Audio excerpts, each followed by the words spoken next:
There was this reservoir my cousin and I used to go to for some casual fishing. It was the best, and those early experiences are why I've been such a dedicated angler most my life. The reservoir was never a hot spot, and most people just found it a hassle to reach unless you were ready to scramble down a steep embankment, which my cousin, Leo, and I always were. The isolation was honestly my favorite part, like it was our own secret stash. Leo and I got into the habit going out later and staying till we saw shooting stars. It was a Saturday night, and everything was going as planned. We settled down on the edge the water on a concrete drainage pipe. We'd done this a zillion times. But as we were fishing, something across the reservoir caught my attention. There was movement in the water, and the way the surface was roiling, I pointed it out to Leo. Then, while we were both watching the ripples, a pale, almost glowing shape began to surface from the water. As it rose, my thought that it might be a massive turtle instantly vanished. It was far too tall and stood too still. It was a human. Just think how creepy that is. Not only was there a literal person in a secluded reservoir after dark,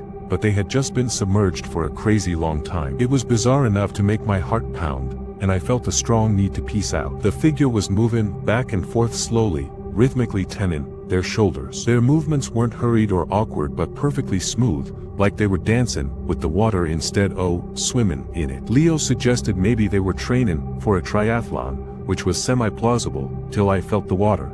It was bone-chilling cold. You'd have to be a total weirdo to enjoy swimming in those temperatures. I tried to break my attention away, but when I looked at Leo, his eyes were glued to the water. I had to say his name sharply a few times before he finally looked away. After a few minutes just casting and reeling randomly, Leo tapped my arm and whispered, "Look, look." I looked across the reservoir just in time to see the person submerge again, sinking below the surface. We watched the stopwatch as the timer reached the 3-0-second mark. I was completely flabbergasted. Just as the timer reached 3 minutes and 45 seconds, I saw ripples again. Only this time, they were much, much closer, maybe halfway out. The understanding that this person was actively moving towards us was enough for me to yell at Leo. We both stood up, ready to haul ass. We watched as the person started to emerge again, and this time we had a perfect view. It was a young woman. She had short, wet blonde hair and was wearing what seemed to be a faded gray rash guard. But her face, it was chalk white, and her eyes were jet black.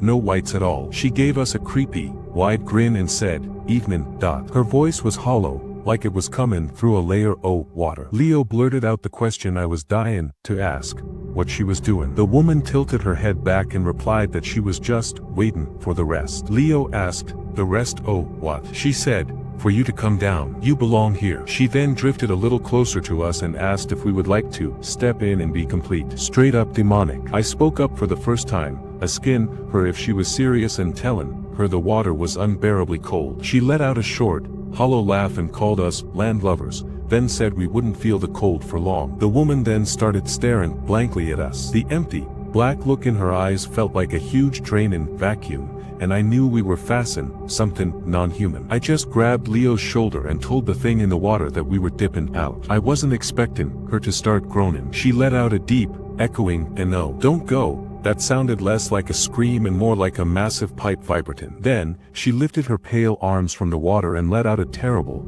high-pitched screech that tore through my eardrums. It sounded like a whale dying. I could still hear the noise behind us when we were halfway back to the truck, and I felt a sharp sting in my inner ear. By the time we reached my truck, Leo was crying and holding his head. We booked it out of there. Later, the doctor confirmed permanent tinnitus in my left ear from the screech. Leo was diagnosed with acute sensory trauma. We never saw the thing again, but the sound, that terrible, wet, sucking noise she made just before we ran, that noise is trapped in my head now, for good. The water didn't get us, but she left her mark.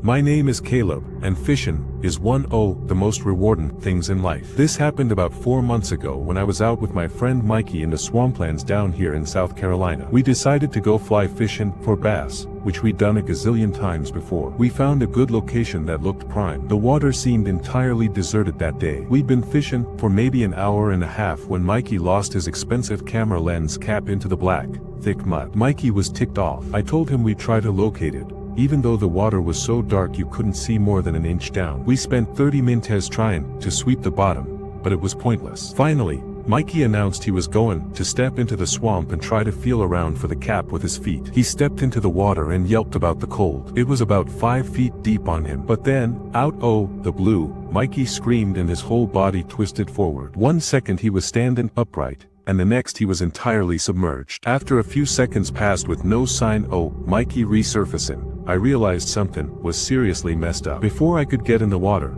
however, Mikey suddenly shot up from the surface, covered head to toe in black mud and filth, and he was yelling at me to start the motor and haul but out of there as fast as possible. Once we were a safe distance away, I asked him what had happened down there. Mikey said that as he was feeling around, something heavy and slick had pressed down firmly on his shoulder, driving him underwater. He said it didn't feel like a hand or a log, but it applied immense, calculated pressure to his back. According to Mikey, after he went under, whatever had a hold of him tried to force his face down into the muck to drown him. He said he fought like crazy against it, but it was too strong. What finally made him break free? He said he felt long, thin fingers, not a hand, but a cluster of fingers, scratching a deliberate pattern into his back, and the sudden, ice-cold pain was so shocking it gave him the adrenaline to escape. He peeled off his shirt, and sure enough, there were 5 deep, thin, parallel gashes drawn vertically on his upper back. They were too long and thin to be a claw.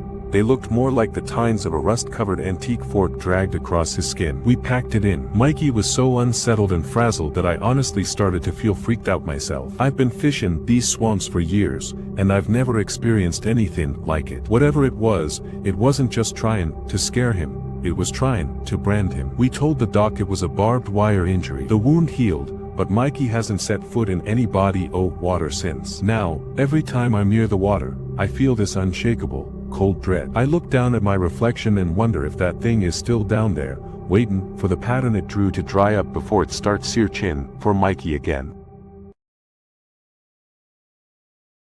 This story took place about 6 months ago. It was me, Dana, Rich, and Jess, our regular crew. Rich suggested this old quarry hole near Jess's place. It's technically county property, which is clear from the numerous danger, do not enter signs. We always laugh about the hole Rich made in the old metal fence. The sun was already set in when Dana pointed out a small, bright orange life vest, PFD, wedged into some brush. It was positioned awkwardly, like it had just been tossed there. None of us had ever seen a PFD there before. Rich and I went to go check it out. Next to it, there was a fishing lure box and a small, rolled-up tent. But the strangest thing by far was the prescription eyeglasses. They were sitting right there on the grass, thick lenses and metal frames. I asked Rich who just leaves their glasses behind like that. It was one of the most unsettling things I had ever seen. We looked around, but there was no sign of anyone. We headed back to the girls, and I felt this growing sense of doom. Dana said she wanted to take off. We started gathering our things when Jess suddenly went pale and pointed across the quarry. On the far side of the water was a person standing mid-thigh deep in the quarry. They had something long in their hands that looked like a tree branch, but they were just standing there unmoving, fastened directly toward us. They were observing us. In an instant, the strangeness turned into sheer terror. We needed to ditch this place immediately. We snatched up our gear and started moving toward the fence. Then came the thing I had been dreading. That person started shouting at us.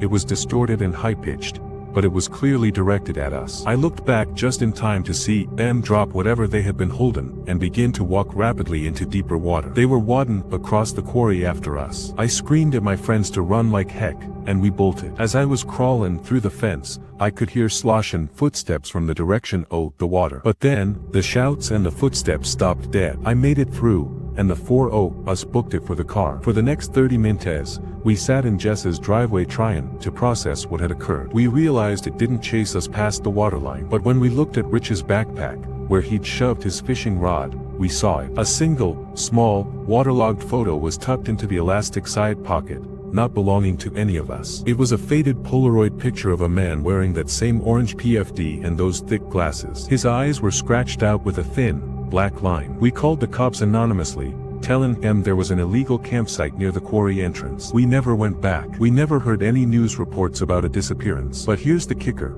A few weeks later, Dana found another small, waterlogged photo tucked into the visor of her car. It was a picture of Rich taking a selfie a year ago, and his eyes were scratched out with a thin, black line. The stalker didn't chase us past the water because he didn't need to. He crossed that line to deliver a message. We're all jumpy, constantly checking over our shoulders, wondering when the next picture will show up. We know the quarry's owner is still out there, watching us leave, waiting for his picture-perfect end.